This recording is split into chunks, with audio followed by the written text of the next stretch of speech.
세종의 아들이 왕이 되었습니다. 아버지가 32년 동안 쌓아올린 나라를 이어받은 아들이었습니다. 그런데 이 왕은 왕위에 오른 지 2년 3개월 만에 세상을 떠났습니다. 구독과 좋아요는 정기수에게 큰 힘이 됩니다. 문종의 이름은 이양이었습니다. 세종과 소원왕후의 맏아들로 1414년에 태어났습니다. 1421년 세종 3년 이양은 7살의 나이에 왕세자로 책봉되었습니다. 7살입니다. 조선의 세자가 된다는 것은 장차 이 나라를 이끌 사람으로 공식 지명된다는 뜻이었습니다. 세자가 되면 그때부터 왕이 되기 위한 교육이 시작됩니다. 서연이라는 이름의 교육을 받습니다. 서연이란 집현전 학사들이 세자에게 경전과 역사를 가르치는 자리입니다. 매일 정해진 시간에 스승 앞에 앉아 유교 경전을 읽고 뜻을 풀이하고 토론합니다. 이것이 7살 때부터 수십 년간 계속된 것이었습니다. 이양은 이 교육을 싫어하지 않았습니다. 오히려 좋아했습니다. 이양은 어린 시절부터 학문을 좋아했습니다. 세자 교육을 담당했던 스승들은 이양의 학습 능력에 감탄했다고 합니다. 세종실록에 따르면 이양은 경전을 한번 읽으면 그 뜻을 정확히 파악했고 스승이 물으면 막힘없이 대답했다고 합니다. 명나라에서 사신이 왔을 때 어린 세자가 의젓하게 사신을 접대하자 사신과 대신들이 감탄했다는 기록도 남아 있습니다. 이양은 형제들과의 우애도 깊었습니다. 동생들에게 다정했고 아버지 세종이 아플 때면 자신의 침식을 잊고 간호에 정성을 쏟았습니다. 세종은 이 아들을 보며 안심했을 것입니다. 이 아이라면 나의 뒤를 이어 나라를 잘 다스릴 수 있을 것이라고. 하지만 문종에게는 학문만 있었던 것이 아닙니다. 문종은 군사에도 뛰어났습니다. 활을 잘 쏘았고 병법에 밝았습니다. 실록에 따르면 문종은 활쏘기에서 여러 차례 높은 성적을 기록했고 군사 훈련을 직접 참관하며 전술을 검토했다고 합니다. 특히 문종이 직접 개량한 것으로 알려진 것이 화차였습니다. 화차란 여러 발의 화살이나 화약 무기를 한꺼번에 쏠 수 있는 이동식 전투 수레였습니다. 세종시대에 이미 화차의 원형이 있었지만 문종은 이 화차의 구조를 직접 개량하여 화살의 발사수를 늘리고 명중률을 높였습니다. 문종이 개량한 화차는 훗날 문종화차라고 불리게 됩니다. 한 번에 수십 발의 신기전을 발사할 수 있는 이 무기는 조선의 화약 무기 기술을 한 단계 끌어올린 업적이었습니다. 왕세자가 직접 무기를 설계하고 개량한 것입니다. 이런 세자는 조선 500년 역사에서 문종뿐이었습니다. 학문과 무예를 겸비한 세자, 이것이 문종이었습니다. 하지만 문종에게는 아버지 세종도 어쩌지 못한 깊은 불운이 있었습니다. 세자빈의 문제였습니다. 조선시대의 세자빈은 미래의 왕비입니다. 세자빈이 어떤 사람이냐에 따라 왕실의 안정이 좌우되는 것이었습니다. 그런데 문종의 세자빈은 3번이나 바뀌었습니다. 문종의 첫 번째 세자빈은 휘빈 김씨였습니다. 1427년 세종 9년에 간택된 세자빈이었습니다. 간택이란 나라에서 공식적으로 세자의 배우자를 뽑는 절차입니다. 전국에서 좋은 집안의 딸들을 모아 왕실이 직접 선발하는 것이었습니다. 그렇게 엄선하여 뽑은 세자빈이 세자의 사랑을 얻기 위해 주술을 사용하다가 발각되었습니다. 궁궐 안에서 세자빈이 주술을 쓴 것입니다. 이것은 왕실의 근간을 뒤흔드는 사건이었습니다. 세종은 고심 끝에 휘빈 김씨를 폐위시켰습니다. 그 뒤를 이은 두 번째 세자빈은 순빈봉 씨였습니다. 순빈봉 씨의 행실은 첫 번째 세자빈보다 더 심각했습니다. 음주와 식탐이 심했고 궁인 소쌍이라는 여자와 동침하는 일까지 벌어졌습니다. 또한 후궁권 씨가 임신하자 봉 씨는 이에 분개하여 궁인들을 사주하기도 했습니다. 소원왕후가 여러 차례 타일렀지만 봉 씨는 행실을 고치지 않았습니다. 결국 세종은 이 역시 폐위시킬 수밖에 없었습니다. 세 번째 세자빈이 현덕왕후 권 씨였습니다. 권 씨는 원래 후궁이었으나 봉 씨가 패출된 뒤에 세자빈으로 올라선 사람이었습니다. 현덕왕후는 문종의 아들 단종을 낳았습니다. 하지만 현덕왕후는 단종을 낳은 직후 산후병으로 세상을 떠났습니다. 갓 태어난 아기에게 어머니가 없었습니다. 세종과 소원왕후가 이 아이를 대신 키웠습니다. 할아버지와 할머니가 손자의 부모 역할을 한 것이었습니다. 세종은 이 어린 손자를 볼 때마다 마음이 무거웠을 것입니다. 어머니도 없는 이 아이가 아버지마저 일찍 떠나면 어떻게 되는가? 세종의 걱정은 단종이 태어난 그 순간부터 시작된 것이었습니다. 문종은 세자빈을 2번 잃고 세 번째 아내마저 출산 직후에 잃은 것이었습니다. 3번의 결혼, 3번의 상실, 문종은 평생에 걸쳐 처복이 없는 사람이었습니다. 이 상처를 안고 문종은 세자의 자리를 지켜야 했고 대리청정을 수행해야 했고 나라를 다스려야 했습니다. 1442년 세종 24년 세종의 건강이 급격히 악화되면서 문종은 대리청정을 시작했습니다. 세종은 첨사원을 설치하여 세자가 정무를 처리할 수 있는 공식 기구를 만들어 주었습니다. 처음에는 왕을 대신해 행사에 참여하는 것부터 시작했습니다. 종묘 제사를 대신 지내고 강물을 대신 주관했습니다. 그 다음 오품 이하 관리의 임명권이 문종에게 넘어왔습니다. 그 다음 해에는 정산품 이하 관리의 임명권도 넘어왔습니다.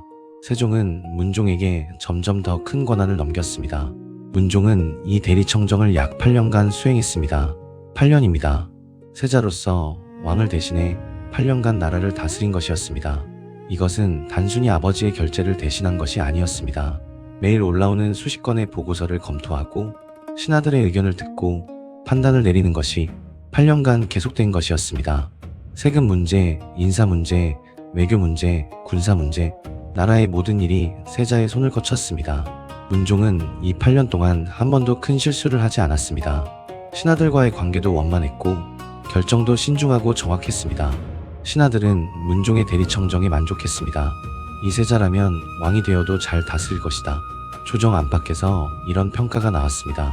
세종이 말년에도 학문 연구에 집중할 수 있었던 것은 문종이 정무를 안정적으로 대신해 주었기 때문이었습니다.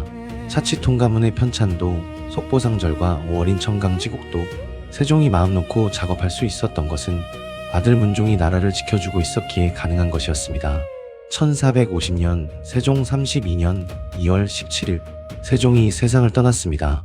같은 해 문종이 즉위했습니다. 즉위 첫날 문종은 옥자에 앉아 조정의 신하들을 내려다보았습니다. 그 자리는 아버지 세종이 32년 동안 앉아있던 자리였습니다. 그 자리에서 한글을 만들었고 그 자리에서 장영실을 발탁했고 그 자리에서 김종서를 북방에 보냈습니다. 그 자리의 무게를 문종은 누구보다 잘 알고 있었습니다. 8년간 아버지 옆에서 그 무게를 지켜보았기 때문입니다. 문종은 즉위 직후 명나라에 책봉 주청사를 보냈습니다. 같은 해 5월 명나라로부터 정식 국왕으로 책봉 고명을 받았습니다. 명나라의 공식 승인을 받음으로써 문종의 왕위는 대내외적으로 완전히 확립된 것이었습니다. 문종은 조선 건국 이래 족장자로서 왕위를 이은 최초의 왕이었습니다. 이것은 단순한 기록이 아니었습니다. 태조 이성계는 척장자가 아닌 방석을 세자로 세웠다가 왕자의 난이 일어났습니다. 태종은 척장자 양령을 폐하고 셋째 충령을 세자로 바꿨습니다. 조선은 건국 이래 단 한 번도 족장자가 순탄하게 왕위를 이은 적이 없었습니다. 왕위 계승을 둘러싼 피해 역사가 태조 때부터 태종 때까지 반복되어 왔습니다. 문종의 즉위는 그 불안정한 역사를 끊는 조선 최초의 정상적인 왕위 계승이었습니다. 세종이 그토록 원하던 일이 마침내 이루어진 것이었습니다. 문종이 즉위했을 때 조정은 안정적이었습니다. 세종이 남긴 제도와 인재가 건재했고 문종 자신도 8년간의 대리청정으로 충분히 준비되어 있었습니다. 신하들은 문종의 즉위를 환영했습니다. 이 왕이라면 아버지의 뒤를 잘 이을 것이라고 믿었습니다. 훗날 병자호란이 끝난 뒤 대신들이 선원전에서 문종의 초상화를 발견했다는 기록이 남아있습니다. 초상화 속 문종은 길고 짙은 턱수염에 풍채가 크고 당당해 보이는 모습이었다고 합니다. 이 기록을 통해 문종이 체구가 큰 사람이었다는 것을 알 수 있습니다. 하지만 그 큰 체구 안에 약한 몸이 숨어 있었던 것이었습니다. 문종은 즉위하자마자 아버지가 남긴 유산을 이어갔습니다. 하지만 문종은 단순히 아버지의 유산을 지키기만 한 것이 아닙니다. 자신만의 색깔을 더했습니다. 가장 먼저 동국병감의 편찬을 완성했습니다. 동국병감이란 고조선 시대부터 고려 말까지 한반도에서 일어난 역대 전쟁을 정리한 병법서였습니다. 과거의 전쟁에서 무엇이 잘 되었고 무엇이 잘못되었는지를 분석하여 미래의 전쟁에 대비하려는 목적이었습니다. 세자 시절부터 군사에 관심이 깊었던 문종다운 사업이었습니다. 화차를 직접 개량했던 왕이 전쟁사까지 정리한 것이었습니다. 고려사와 고려사 저료의 편찬도 마무리했습니다. 이것은 세종시대의 김종서, 정인지 등이 시작한 작업으로 전 왕조의 역사를 공식 정리하는 대규모 사업이었습니다. 문종은 이 작업의 마지막 마무리를 직접 감독하여 완성했습니다. 세종이 시작하고 문종이 완성한 것입니다. 아버지의 꿈을 아들이 마무리한 것이었습니다. 또한 문종은 아버지 세종이 만든 과학기구들의 관리도 정비했습니다. 치국기의 운영을 체계화하여 전국 각도에서 빗물의 양을 측정하고 보고하는 절차를 확립했습니다. 아버지가 만든 도구를 아들이 제도로 정착시킨 것이었습니다. 또한 문종은 언론을 활성화했습니다. 6품 이상의 관리에게 윤대를 허락하여 하급 관리들의 말도 빠짐없이 경청했습니다. 윤대란 관리들이 왕에게 직접 의견을 아뢰 수 있는 제도입니다. 그 전까지는 고위 관리만 윤대에 참여할 수 있었지만 문종은 이 범위를 넓혀 더 많은 사람의 목소리를 들으려 한 것이었습니다. 이것은 아버지 세종이 경연을 통해 학자들과 토론한 것처럼 문종도 열린 소통을 중시했다는 것을 보여줍니다. 문종은 형법에도 관심을 기울였습니다. 억울한 옥사가 없도록 형벌을 신중하게 내리라는 지시를 반복했고 사형수의 경우 반드시 3번 이상 재심하도록 했습니다. 백성의 생명을 함부로 다루지 않겠다는 뜻이었습니다. 문종은 유연함과 강함을 함께 갖춘 왕이었습니다. 아버지 세종이 만든 제도를 지키면서도 자신만의 방식으로 나라를 안정시키려 했습니다. 만약 문종에게 시간이 더 있었더라면 세종의 뒤를 잇는 또 하나의 태평성대가 이어졌을 수도 있습니다. 대리청정 8년의 즉위 후의 통치까지 문종은 분명히 뛰어난 왕이었습니다. 하지만 문종에게는 치명적인 약점이 있었습니다. 건강이었습니다. 문종은 체구는 컸으나 원래부터 몸이 약했습니다. 세자 시절부터 잔병이 잦았습니다. 하지만 세종이 살아있는 동안에는 정무의 최종 결정을 아버지가 해주었기 때문에 문종은 어느 정도 몸을 쉴 수 있었습니다. 그런데 세종이 떠나면서 상황이 달라졌습니다. 문종은 아버지 세종의 3년상을 치러야 했습니다. 3년상이란 부모가 죽으면 3년간 상복을 입고 고기를 먹지 않고 술을 마시지 않으며 슬픔 속에서 지내는 것이었습니다. 조선의 유교적 예법에서 3년상은 어떤 일이 있어도 지켜야 하는 것이었습니다. 왕이라고 해서 예외는 아니었습니다. 세종이 승하기 전에 어머니 소원왕후가 이미 세상을 떠나 있었기 때문에 문종은 어머니의 3년상과 아버지의 3년상을 연속으로 치러야 했습니다. 연속된 3년상은 이미 약했던 문종의 몸을 더욱 무너뜨렸습니다. 상을 치르는 동안 제대로 먹지 못하고 제대로 쉬지 못했습니다. 문종의 효성이 오히려 문종의 몸을 갉아먹은 것이었습니다. 그런데도 문종은 쉬지 않았습니다. 3년상을 치르면서도 정무를 놓지 않았습니다. 아버지가 남긴 나라를 하루도 비워둘 수 없었기 때문입니다. 왕의 하루는 새벽부터 시작되었습니다. 조회를 받고 보고서를 검토하고 경연에 참석하고 신하들과 면담하고 외교 문서를 처리합니다. 이것을 상복을 입고 고기를 먹지 않는 상태에서 매일 반복한 것이었습니다. 결국 문종의 몸에 종기가 생겼습니다. 종기는 세종도 평생 시달렸던 병이었습니다. 아버지와 같은 종기가 아들에게도 찾아온 것이었습니다. 문종의 종기는 등에 생겼습니다. 처음에는 아주 작은 종기였습니다. 하지만 쉬지 못하는 몸에서 종기는 빠르게 커졌습니다. 어의 전순이가 치료를 맡았습니다. 하지만 전순이의 처방은 종기를 가라앉히기는커녕 오히려 병을 키운 것으로 보입니다. 실록의 기록을 보면 전순이가 처방을 바꿀 때마다 문종의 상태가 더 악화되었다는 정황이 남아 있습니다. 종기가 악화되면서 문종의 상태는 급격히 나빠졌습니다. 앉는 것도 힘들고 눕는 것도 힘든 상태가 되었습니다. 정무를 보려 해도 몸이 따라주지 않았습니다. 문종은 자신의 시간이 얼마 남지 않았다는 것을 알았습니다. 밤마다 잠들지 못했습니다. 병 때문이 아니었습니다. 걱정 때문이었습니다. 문종에게 가장 큰 걱정은 자기 자신의 죽음이 아니었습니다. 아들이었습니다. 문종의 아들 단종은 아직 12살이었습니다.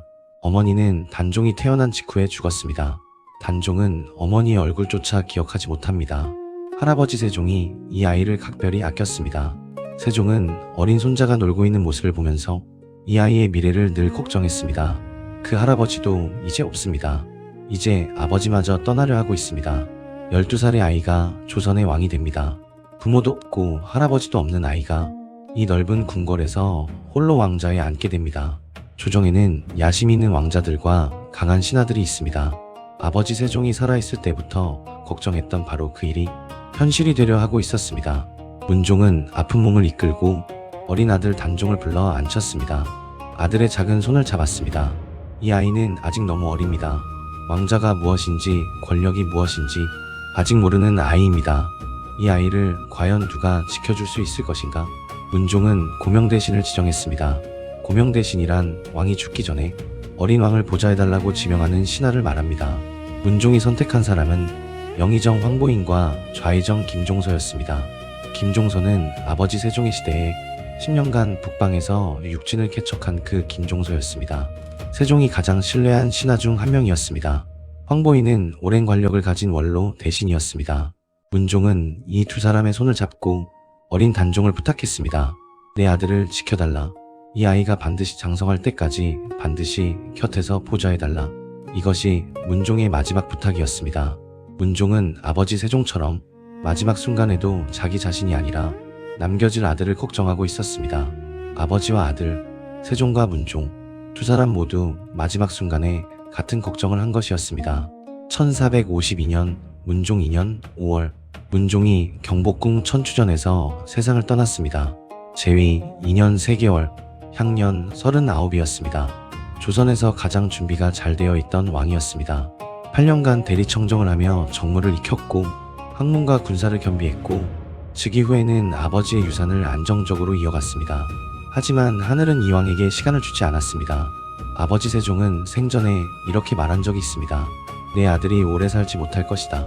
그 말이 현실이 된 것이었습니다. 문종은 뛰어난 왕이었습니다.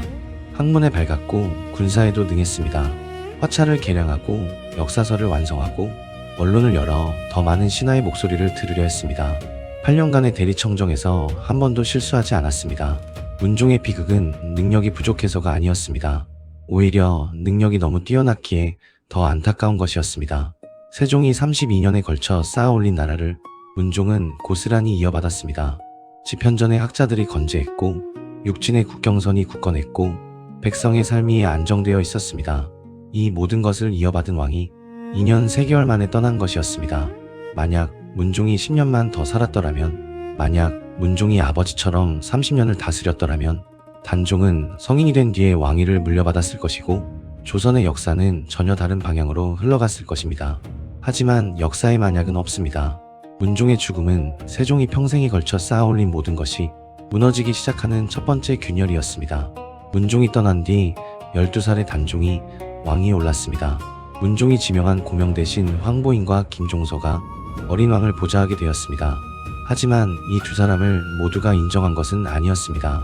조정 안에는 다른 생각을 가진 사람들이 있었습니다. 세종에게는 문종 말고도 여러 아들이 있었습니다. 그 중에는 야심이 큰 왕자도 있었습니다. 12살 아이가 왕자에 앉아있고 그 옆을 늙은 대신 2명이 지키고 있다. 이것은 누군가의 눈에는 빼앗을 수 있는 기회로 보였을 것입니다. 어둠 속에서 누군가 왕자를 노리고 있었습니다. 문종이 가장 두려워했던 일이 문종이 떠난 지 1년 만에 시작됩니다. 세종이 심고 문종이 지킨 나무가 뿌리째 뽑히는 날이 다가오고 있었습니다. 세종이 키운 집현전의 학사들도 이 폭풍 앞에서 전혀 다른 선택을 하게 됩니다. 누군가는 어린 왕을 지키기 위해 목숨을 걸고 누군가는 어린 왕을 버리고 힘 있는 자의 편에 섭니다. 같은 산사에서 같은 밥을 먹으며 같은 책을 읽던 사람들이 전혀 다른 운명을 걷게 되는 것입니다. 그 이야기는 다음 밤에 들려드리겠습니다. 다음 밤에는 어린 왕 단종의 앞에 나타난 무서운 그림자의 이야기를 들려드리겠습니다. 오늘 밤 정기수야와는 여기까지입니다. 구독과 좋아요는 정기수에게 큰 힘이 됩니다. 알림을 켜두는 것도 잊지 마십시오. 안녕히 주무십시오.